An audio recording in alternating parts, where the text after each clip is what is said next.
عن النكروسز اللي ناقشناه بالمحاضرة السابقة، وأتمنى شوية تركزون وياي اليوم. So what we will do, we will diagnose, describe coagulative necrosis, diagnose, describe liquefactive necrosis, caseous necrosis, fatty necrosis, and gangrenous necrosis.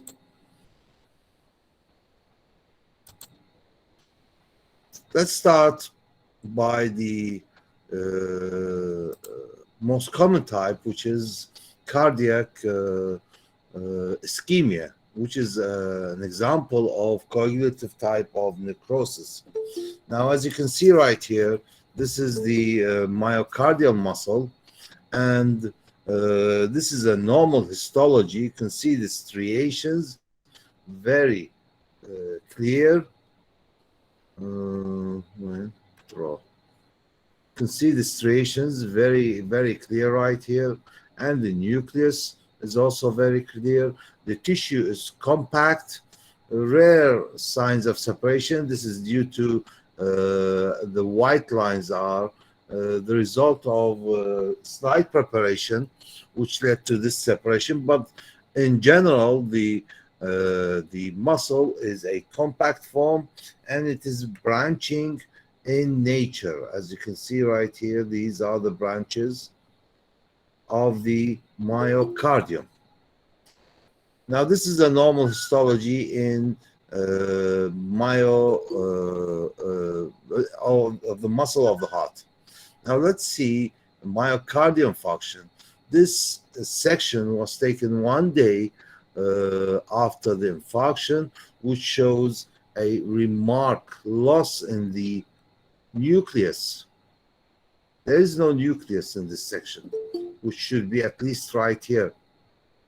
These are the locations of the nuclei, as you can see right here. Now, the absence of the nucleus indicates that these are phantom-shaped cells.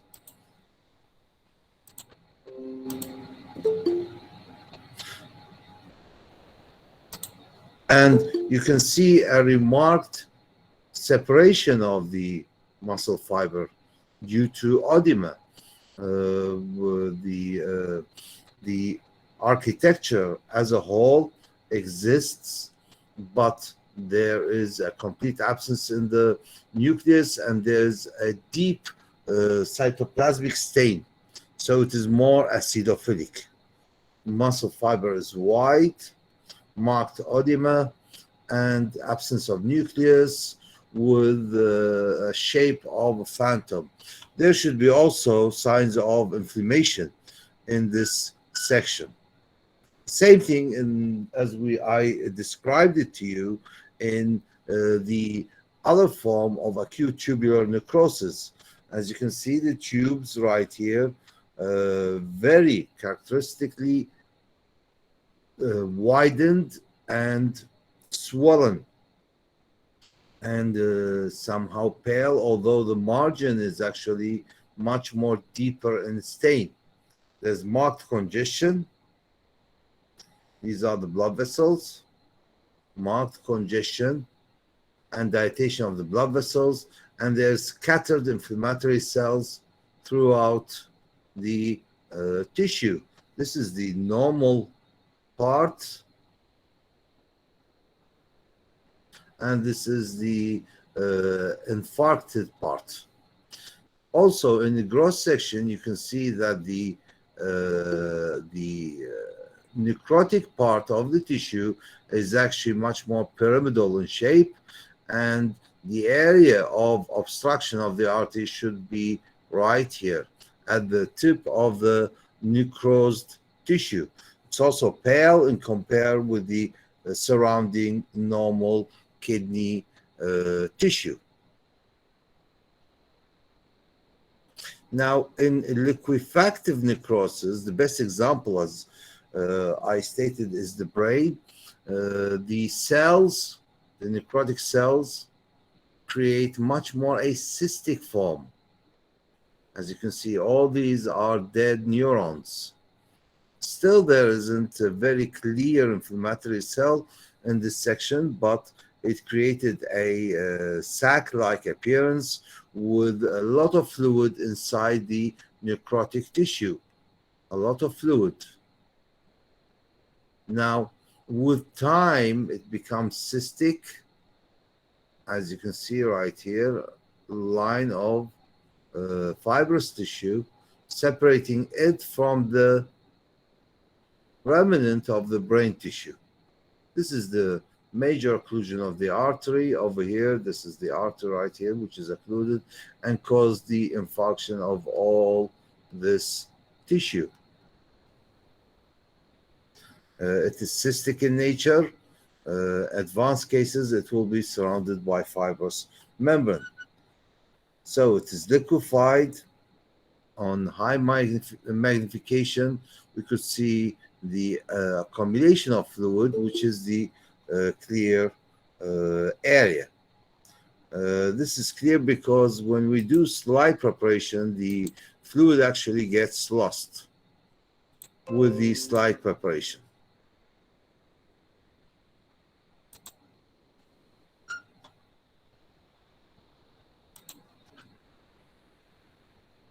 Now, in fatty necrosis, as I stated, it is a sign of acute pancreatitis. The area of white, chalky deposit represents foci of fatty necrosis. These are the areas where calcium salt is formed, a state we call saponification due to lipid breakdown of the mesentery. Now the cytoplasm has been pushed to the periphery, and the center is actually has created a big fatty droplet.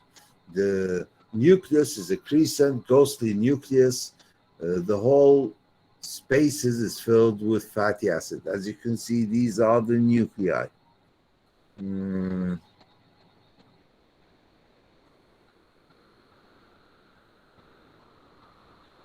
It's pushed mostly to the periphery.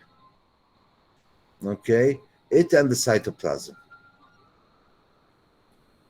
Now, in caseative necrosis, there are two forms actually, caseative necrosis, or let's say forms of TB, primary and secondary, or as we call it, nutmeg appearance. The primary is mostly it is creating a primary chancre affecting the lymph node. The infection is in the lower section where the macrophage will take the microorganism and transfer it to the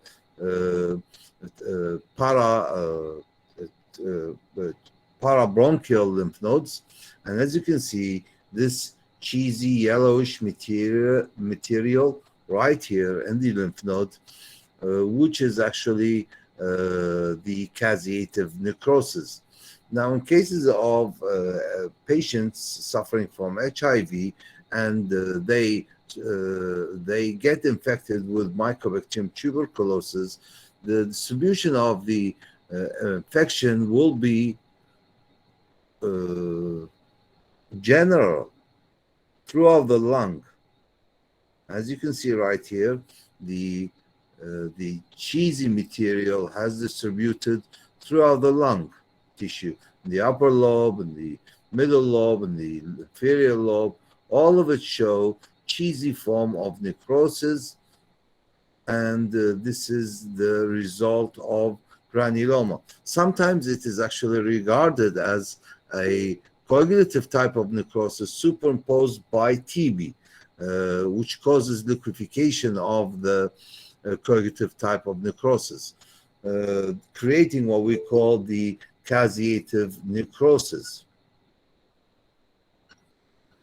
Now, under microscope, what we will see actually is a much more circular form of a granuloma.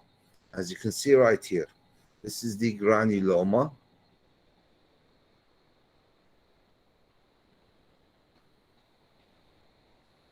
And this is the caseous necrosis. It has taken the pinkish stain.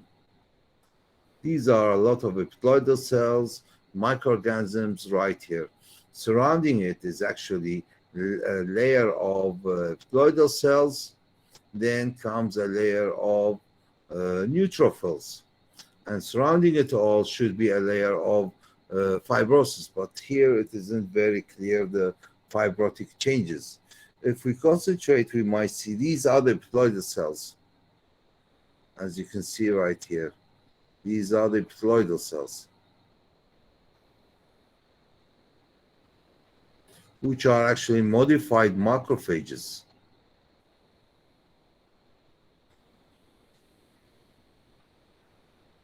You will take it in further details in inflammation.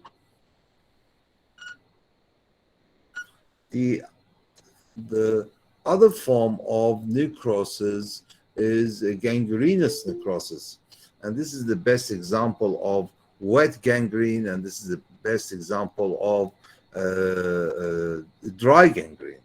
Wet gangrene happens mostly in diabetic patients.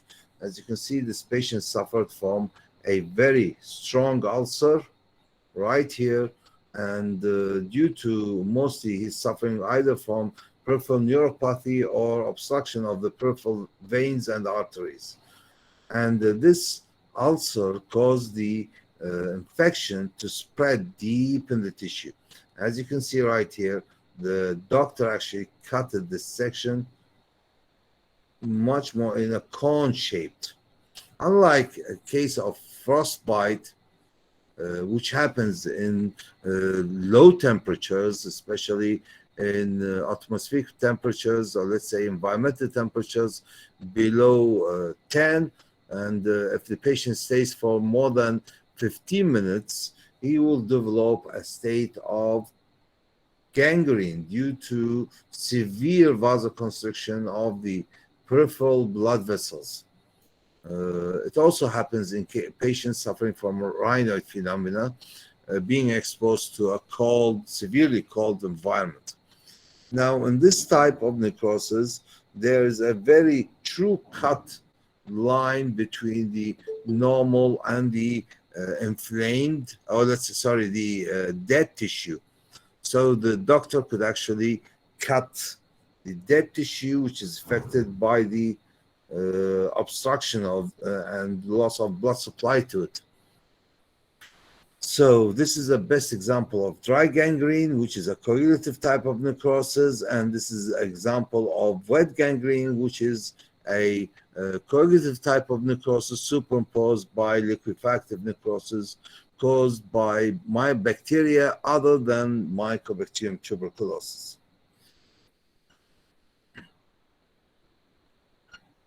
On high power magnification, you can see this is the bone right here.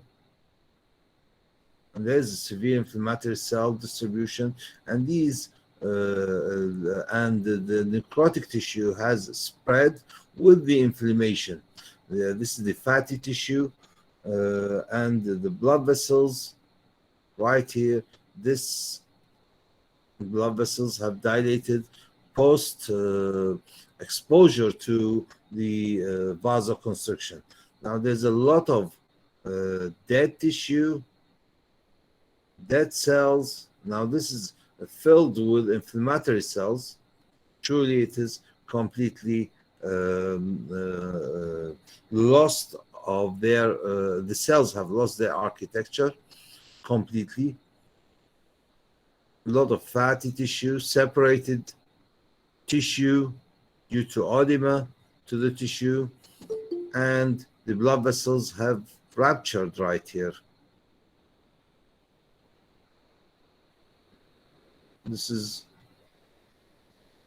a vein which has ruptured and has entered deep inside the tissue. This is today's lab, and if there are any questions,